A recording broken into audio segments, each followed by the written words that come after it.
Друзья, всем привет! Сегодня будет видео очень интересно, потому что мы с вами распотрошим вот эти две орхидеи цветущие. И мы не только распотрошим эти две цветущие орхидеи, но еще мы их и обработаем, и сделаем пересадочку. И эта пересадочка будет интересна тем, что в этой пересадке я наконец-то доведу до логического завершения тему ленивого ухода орхидей вот в таких вот стеклянных фужерах, в которых у нас растет несколько штук и прекрасно наращивают сочные зеленые корни и плюс еще ко всему пышные цветения у них. Это в основном все мультифлорочки, которые вы видите в том числе на заднем плане.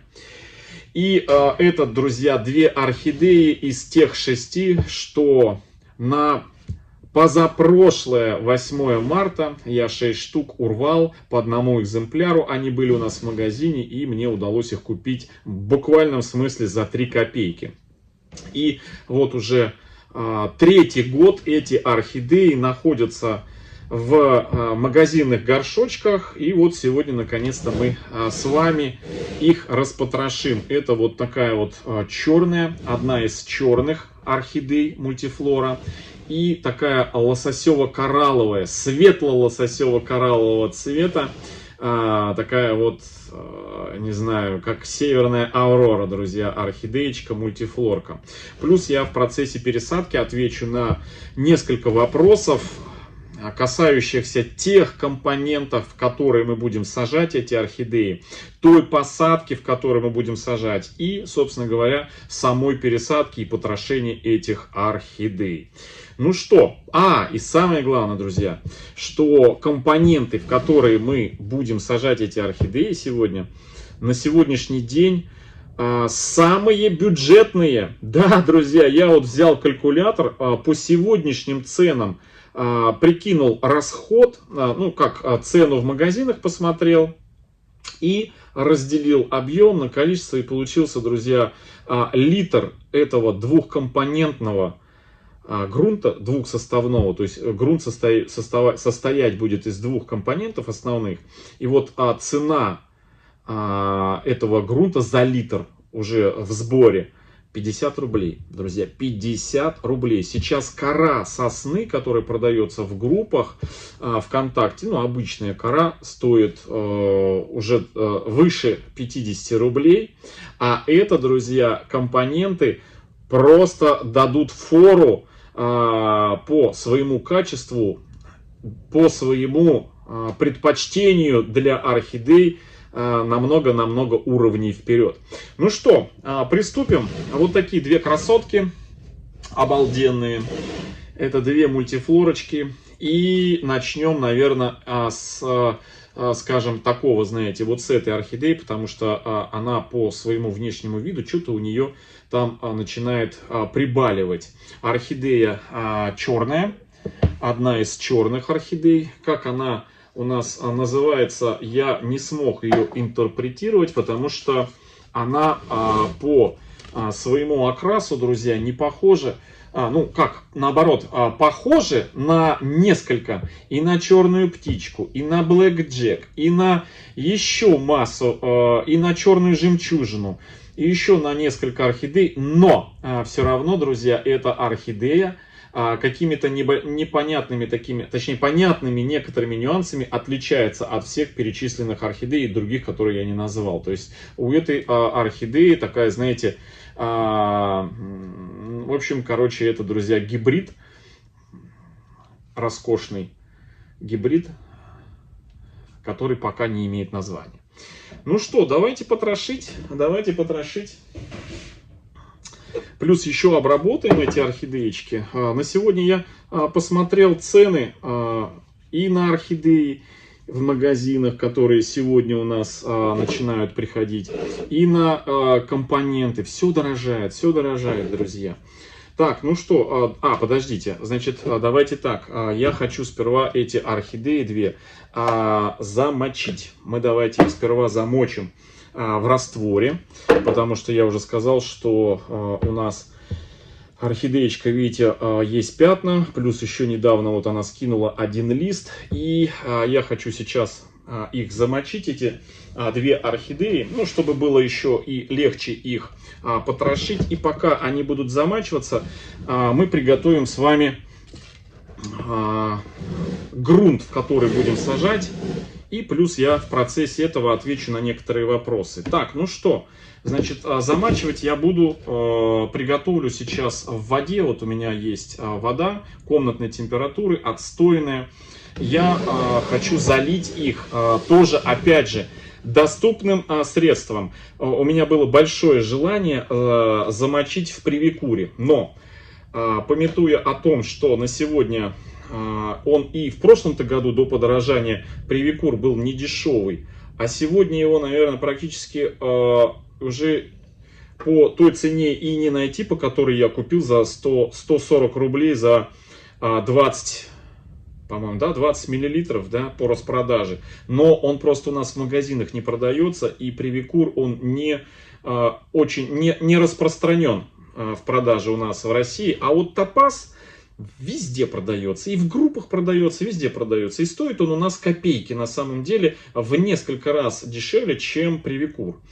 Вот. Значит, на литр воды беру пол-миллилитра топаза. Ну, если даже можно от полумиллилитра до миллилитра.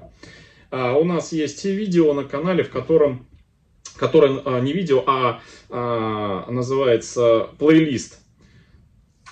Плейлист топаз для орхидей, в котором мы собраны все видео, в которых мы так или иначе применяли топаз.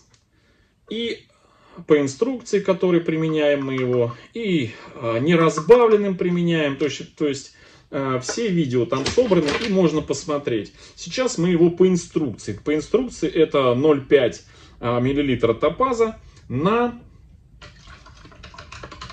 1 литр воды. И этим топазом можно как замачивать корни, так и опрыскивать сверху листья. Мы сейчас их замочим, корни, и все равно я еще листья протру. Потом при потрошении я протру листья, но я не буду их опрыскивать, потому что под столом, за которым мы с вами сейчас находится моя собака. Я не хочу, чтобы мелкие брызги топаза попали ей, ну, в глаза, еще куда-то. Хоть он и, скажем так, не смертельный, но все равно приятного мало. Поэтому, чтобы не распылять здесь это средство, я аккуратненько возьму, где-то у меня здесь был ватный диск, вот ватный диск, и протру листья орхидеи при пересадке. А пока пускай они замачиваются. Топаз обладает таким, знаете, характерным, слегка таким, знаете, раздражительным свойством, раздражает слизистую оболочку, поэтому я его немножко уберу. Им лучше заниматься в ванной комнате, либо на открытом воздухе, но без прямых солнечных лучей, потому что под солнечными прямыми лучами раствор топаза в воде, он быстро разлагается. И все. И лечебного эффекта не дает. Итак, друзья, значит, если я уже выбрал, уже показал вам, во что будем сажать, вот в такие вот фужеры, и буду устранять некоторый нюанс, к пониманию которого я пришел вот за те пару лет, в которых у нас растут орхидеи в фужерах. Я уже на днях, у нас было видео про вот этого игристого сидора, обзорчик я делал его.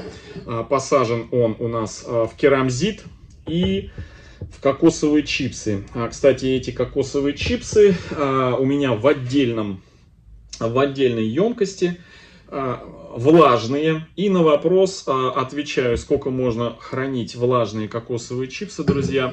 Значит, вот эти чипсы у нас, они вот в этом коробке находятся с позапрошлого, друзья, года. Вот именно вот эти, которые я купил в Крыму. ну, точнее, заказал в Крыму, мне по почте прислали. Цену уже, честно говоря, не помню, но очень дешево получилось за литр. Сухой целый большой 20-литровый контейнер у меня за моей спиной стоит вон там внизу, вот там внизу стоит. Вот, на нем вот эта вот емкость. А здесь у меня мокрый. И вот на вопрос, сколько может храниться кокосовые чипсы, вот это, друзья, уже 1,5 года.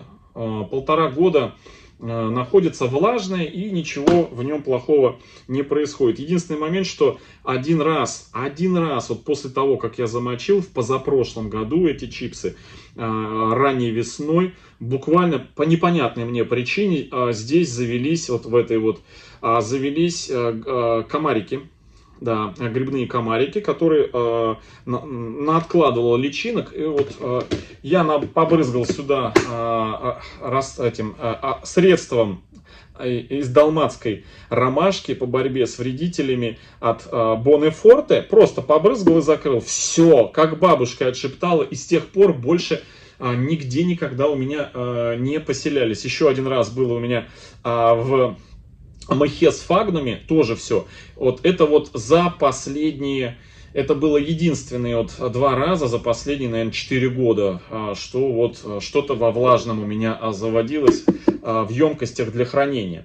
Это вот, еще раз хочу сказать, к слову о том, что насекомые как бы не особо жалуют кокосовые чипсы и хороший качественный мох для своей жизнедеятельности. Вот еще одна орхидея, ну отдельно я еще буду про нее снимать, показывать. Это орхидея с официальным названием, друзья, Fuller's Gold Strips, бабочка. Ну, многие из вас знают ее по названию Джена, друзья. Орхидея Джена, вот ее название официальное. Бабочка, она тоже у нас посажена в кокосовые чипсы и керамзит, друзья.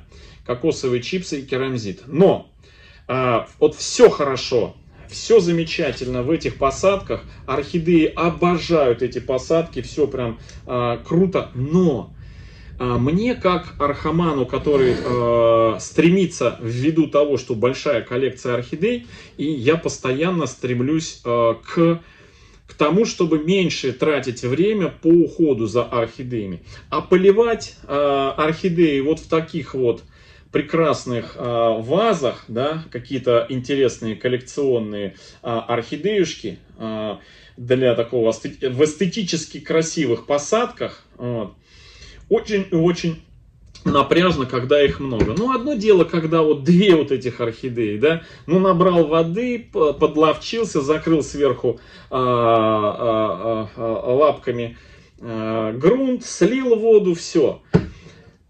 Но когда их огромное множество, такой процесс просто начинает вызывать, ну, скажем, отторжение к увлечению орхидеями. Поэтому приходится изобретать все новые и новые какие-то методы ухода за орхидеями. И вот таким изобретением несколько лет назад у нас стал моховой фитиль.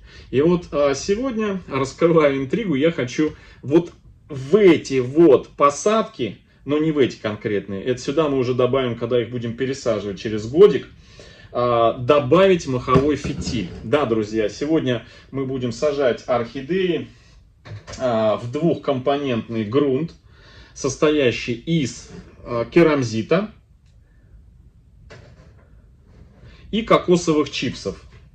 На сегодня кокосовые чипсы стали, наверное, ну, они перестали быть дефицитным компонентом, они сейчас продаются, вот я буквально на днях делал обзоры, заходил в Leroy Merlin, и до сих пор, вот я вчера был еще в Leroy Merlin, вот такой брикет на 3 литра, но на самом деле не 3 литра, а на 4 литра разбухает вот этот вот пакет. Разбухают этот пакет, по 177 рублей у нас в Leroy Merlin лежит. Я еще несколько упаковочек купил для подписчиков нашей группы Архамания ВКонтакте, для платных подписчиков, для донов. Это доны, это те, кто оформил подписку на розыгрыши орхидей, которые в этом месяце у нас уже стартуют. Буквально через несколько дней я объявлю дату, время прямого розыгрыша орхидей. Сегодня у нас уже донов более 500 человек, я, честно говоря, в шоке, в приятном шоке. А это означает, что как минимум 5 орхидей у нас будет разыграно среди донов, подписчиков платных, которые подписались на розыгрыши. А я еще напомню, что апрель, май, июнь, июль, август, ну и по погоде сентябрь. Вот 5-6 месяцев мы будем разыгрывать орхидеи на нашем канале. Ну, если YouTube, если закроют, то будем разыгрывать ВКонтакте, в группе, прямо в прямом эфире там. Если у нас YouTube еще будет доступен, то будем на YouTube и транслировать туда тоже в ВКонтакте будем это все дело. Все будет это дело разыгрываться по одной орхидеи на 100 донов. Да, это я уже рассказывал. А начиная с неорхидейного сезона почтового, да, там октябрь, ноябрь, декабрь, январь, февраль, март, еще там вот 6 месяцев. Это у нас, друзья, месяцы мы будем разыгрывать всякие полезности для орхидей, включая вот эти вот чипсы, светильники, фитосветильники, вот такие, как вы видите на заднем плане у меня. Это и таймеры электронные, и горшки, и вот такие вот мерные стаканы, в которые мы сажаем, и грунты. В общем, все полезности будем разыгрывать. Но об этом позже, как только будет у нас орхидейный заканчиваться сезон. Еще раз напомню, что для тех, кто боится потерять наш канал, сегодня уже как бы опять нависают над ютубом тучи, что вот-вот встанет вопрос о его закрытии. Еще раз хочу сказать, что чтобы не потеряться, все-таки я буду не дублировать. Если YouTube закроют, то я буду размещать видео орхидейные на том же Яндекс.Канале, на котором сейчас у меня дублируется видео про моих питомцев. Ссылку на Яндекс.Канал я оставлю в описании под этим видео. Плюс видео будут, кто не дружит с Яндексом, видео будут дублироваться ВКонтакте, в группе для донов. Да, и в телеграм-канале. Вот. Но просто не все дружат в тех или иных соцсетях. Распыляться на большое количество разных соцсетей мне бы не хотелось. Поэтому тех, кто еще не подписался на Яндекс.Дзен, ссылочка в описании под этим видео. И тех, кто еще не подписался в группу Архамания ВКонтакте, тоже ссылочка в описании. Ну, кто хочет стать доном, там первым постом в начале ленты вся информация, как стать доном, вся имеется. Ну, или можно спросить у участников группы, как это сделать, там все объяснят. В общем, друзья, значит, 4 литра выходит, не 3, а 4 литра вот это кокосовых чипсов. При пересадке мы его не плотным сажаем, а взрыхленным. Если разделить вот это вот 177 цену кокосовых чипсов на 4 литра, то получается у нас сколько там, 40, получается 44 рубля, да, ну плюс-минус, пускай 45 рублей, друзья. И теперь второй, друзья, немаловажный компонент, самый бюджетный, самый эффективный, это керамзит, друзья. Да, это керамзит. В моем случае я использую вот здесь в посадках, я только что показал орхидеи, это обычный строительный керамзит. И причем, видите, вот серый, это колотый. Я его колол, чтобы уменьшить фракцию, чтобы увеличить аэрацию, и в то же время в расколотый керамзит внутри появляются поры, да, когда раскрываются на разломах, что увеличивает и задерживает влагу по принципу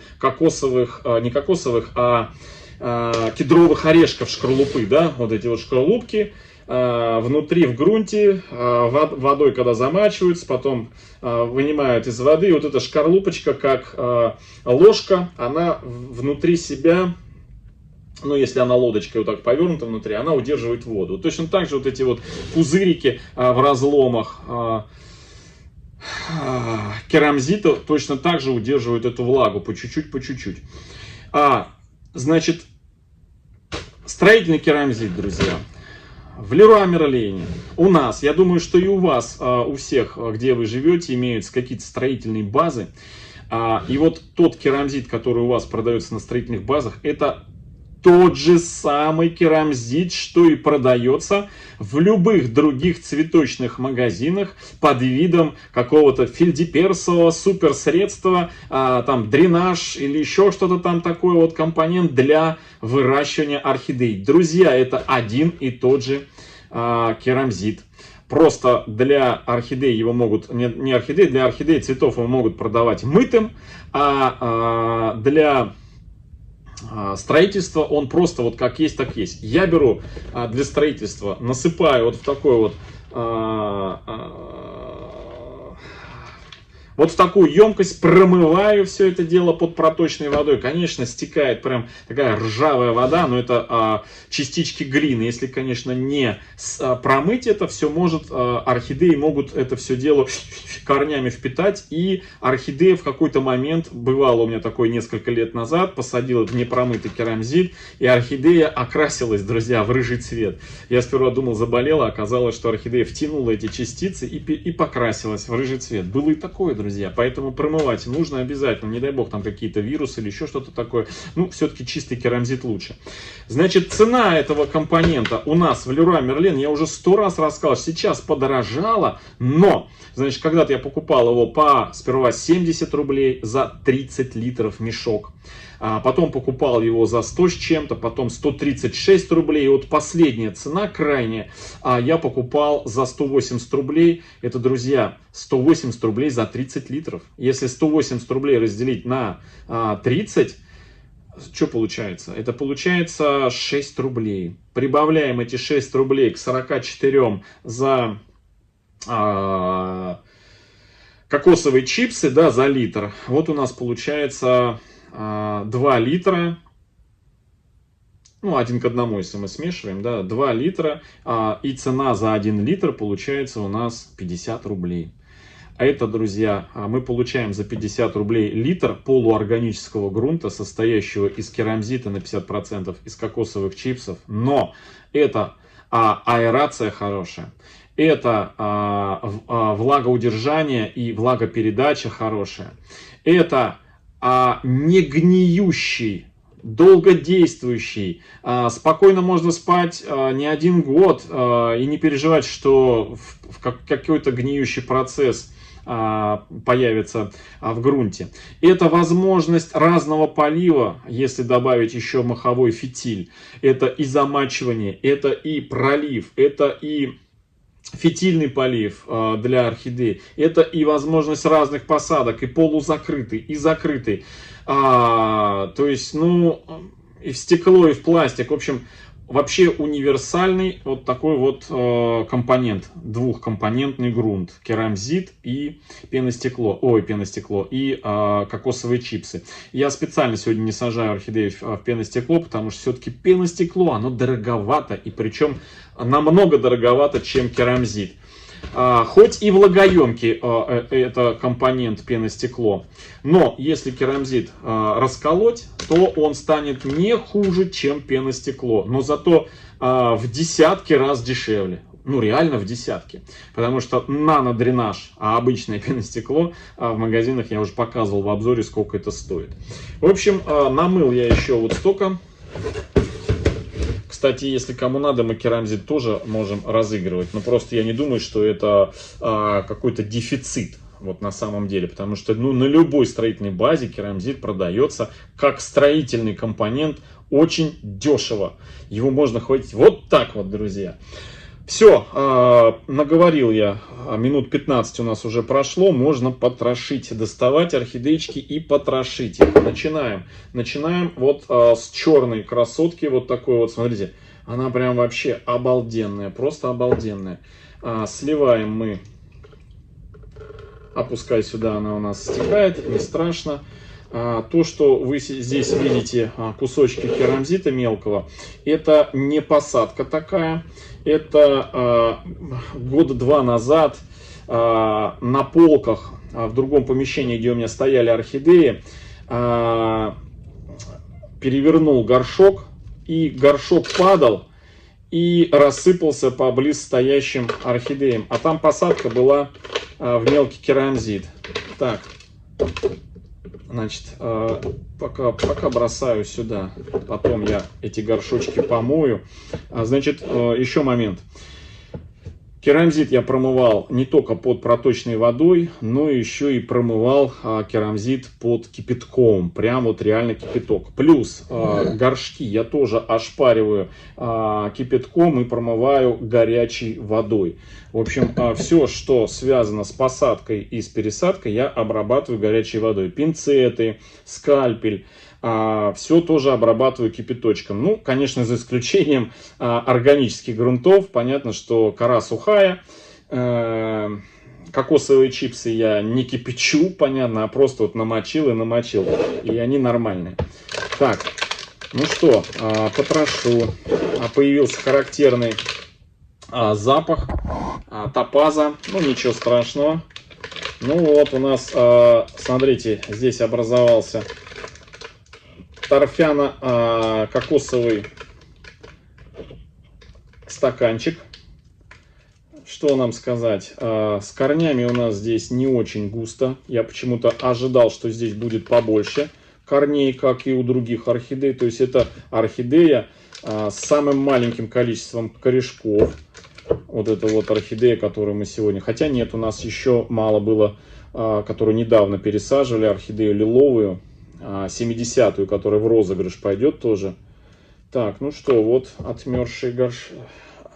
Так, я сейчас возьму. Да, пахнет. Обрезаю. Обрезаем весь сухостой. Все сухие. Немножко вниз вот так вам покажу, чтобы вам было видно.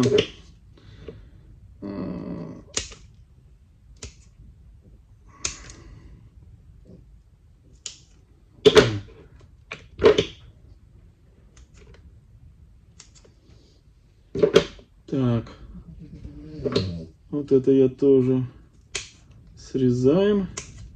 Все сухие корни я срезаю. Вот этот лист я буду снимать сейчас. Вот так вот. Ага. Опа. Тут у нас, видите, был цветонос прошлого цветения. Так, и чешуйку снимаю. Опа. Что у нас тут? Ну, вроде бы как кажется, что пятно черное, но на самом деле это такой, знаете, окрашенный такой момент, окрашенный за счет разложения вот того. Тут два у нас цветоноса, один магазинный цветонос цветения был, второй у нас прошлого года цветения, и это у нас уже второе домашнее цветение. Но они все эти орхидеи, которые я купил на позапрошлое 8 марта, они у всех у нас сейчас второе домашнее цветение. Вот здесь у нас ушел лист, видите, чешуйка осталась, непонятно, просто взял и отсох лист, не знаю по какой причине, не сказал. Поэтому приходится сухой вот этот вот. Можно, в принципе, и не трогать его. Но лучше, конечно, его убрать. Чтобы основание было открыто и можно было наблюдать, что у нас тут. Ну и чтобы сюда у нас влага не попадала. Все, убрал. Так, это у нас один воздушный корень. Смотрю на предмет целостности его. Вроде бы он целый. Его надо было бы тоже нам его намочить. Но сейчас я его хотя бы кончик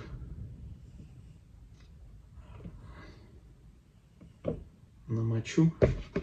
Так, ну что, насчет протереть листья, макаю в раствор и протираю. Один, второй лист, третий и с другой стороны. Можно было бы, конечно, нам и вот этот листик убрать. Он тоже у нас самый нижний. Или не самый нижний? Да, самый нижний. Вот. Тем более, что его прям, вот видите, отрывают корни. Ну, сейчас мы его уберем, он нам не нужен. Зато будет у нас возможность пониже посадить орхидею. Так. Вот так вот. О, хорошо как. Сразу мы, смотрите, оголили орхидеи. Над корнем, который вот над корнем надрезаю и чешуйки в стороны убираю. Вот так вот.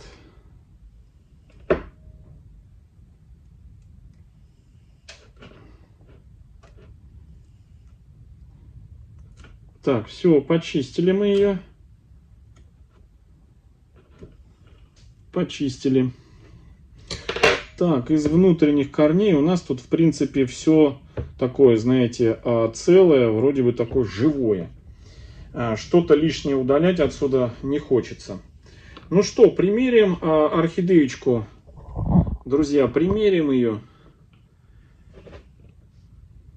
Примерим в горшок. Так. Сейчас. Кокосовые чипсы. Ну, в принципе, знаете, идеальненько. И даже корень воздушный у нас сюда заходит. Но с учетом того, что у нас грунт такой хороший, вот, аэрируемый, воздушный корень у нас ничего с ним не произойдет. Не погибнет. Так, ну что, друзья, давайте засыпать. Но для начала нам нужно приготовить нам нужно моховой фитиль. Это я уже пользуюсь обычным мхом, вот, который чистенький, на котором никакой плесени нет. Он тоже уже с прошлого года, с позапрошлого года влажный. Так, ну сюда я, друзья, значит, делаю вот такую вот колбаску из мха, плотненькую. И примеряю ее. О, нормально. Вот так вот. Теперь на дно. На дно, друзья, немного крупных кусочков керамзита, прям вот таких крупных. Это для того, чтобы у нас не прессовался, не слеживался и не спрессовывался на дне кокосовые чипсы, да, при поливе, потому что все буду поливать, это будет все вниз оседать. Теперь пытаемся уложить корни, желательно теми корнями, которые у нас живые, хорошие, сочные, поближе к этому фитилю. Так. А мы с вами еще не замесили, не подготовили грунт. Сейчас подготовим. Пока орхидею сюда посадим с корнями, чтобы она у меня не лежала на...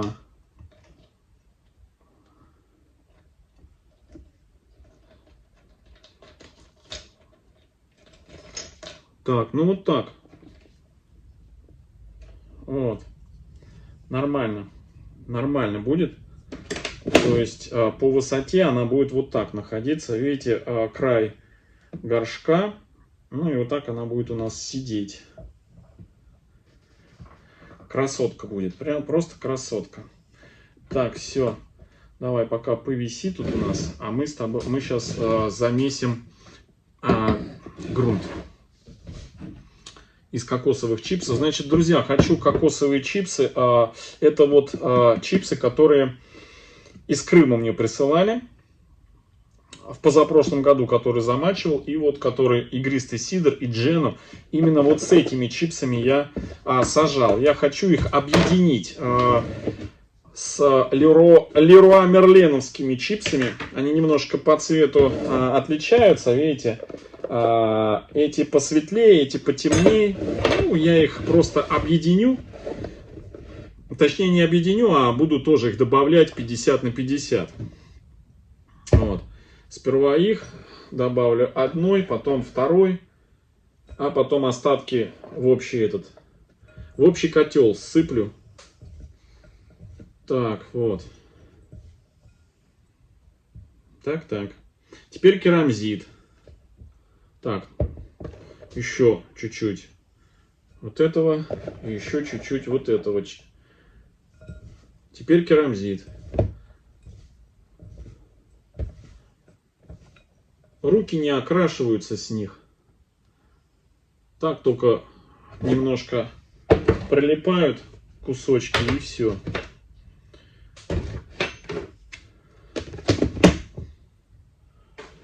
Теперь керамзит.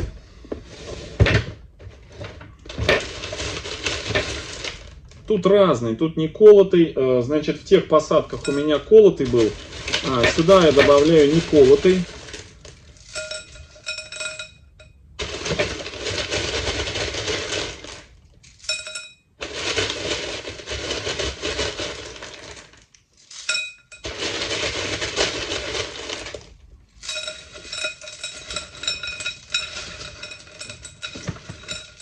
Вот так вот.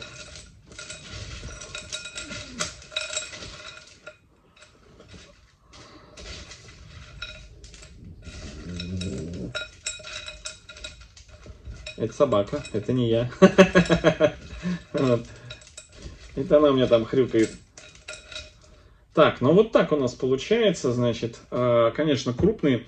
Было бы здорово, конечно, его, вот этот керамзит, друзья, поколоть вот на такие, значит, вот на такие кусочки, как вот я показывал, как игристый сидр и как джена посажена. Но мы сегодня экспериментируем. Допустим, ну, не у всех есть желание и, там, скажем, возможность брать молоток его и разбивать этот керамзит, да?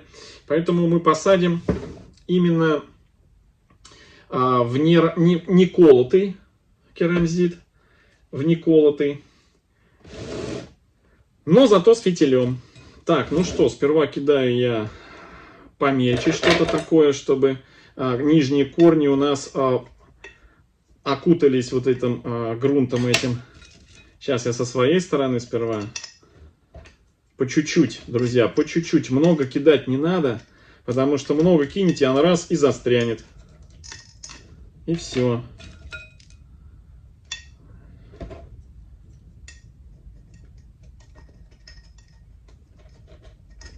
Так, ну вот так вот. Пазухи я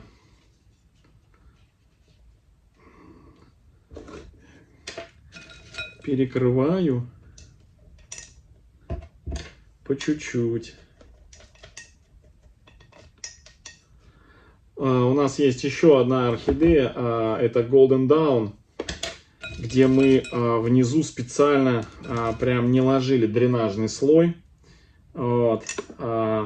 Какие-то корни прям попали на голое стекло. И кто помнит, те видели, как Golden Dawn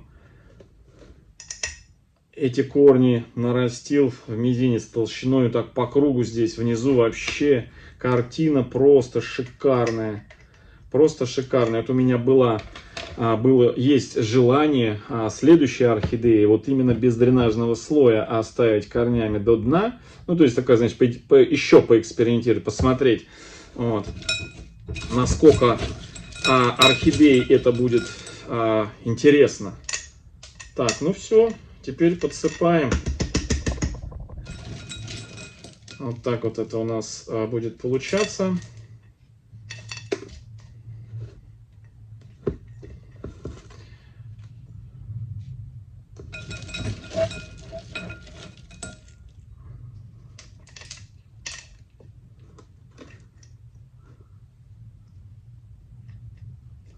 Так.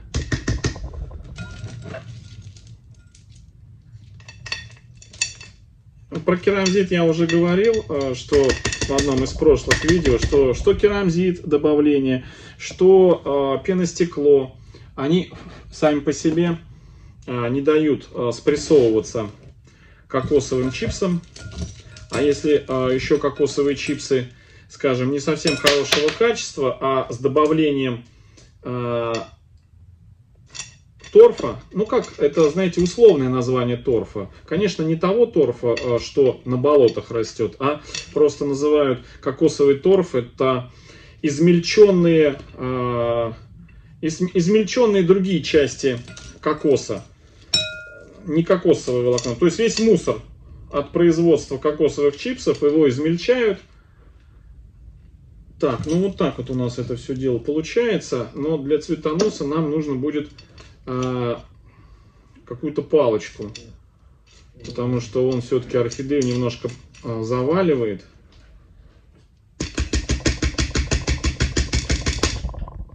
Немножко заваливает ее.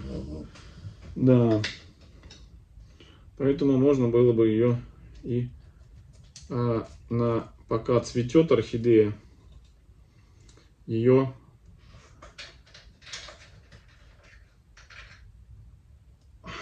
подвязать, закрепить. А вот таким макаром. Хоп. Сейчас я все покажу, друзья.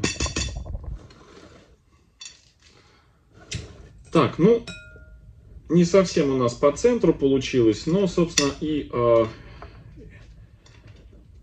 это по большому счету и не важно.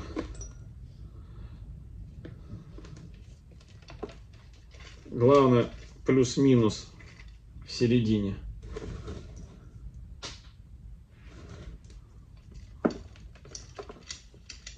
Это все списываем на то, что я для камеры пересаживаю не в удобном для себя положении.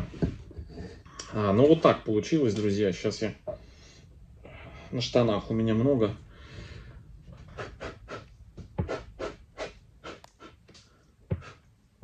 Вот так вот.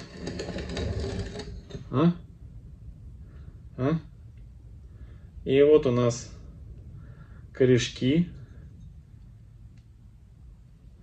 Фитиль. Вот такая вот посадка. Друзья, видео уже у нас длинные. Я думаю, что... ну, вторая посадка точно так же. Там она...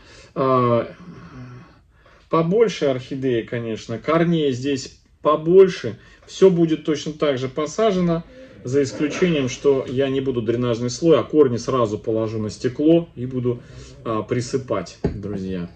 Только и всего. Вот. В общем, друзья, вот такая вот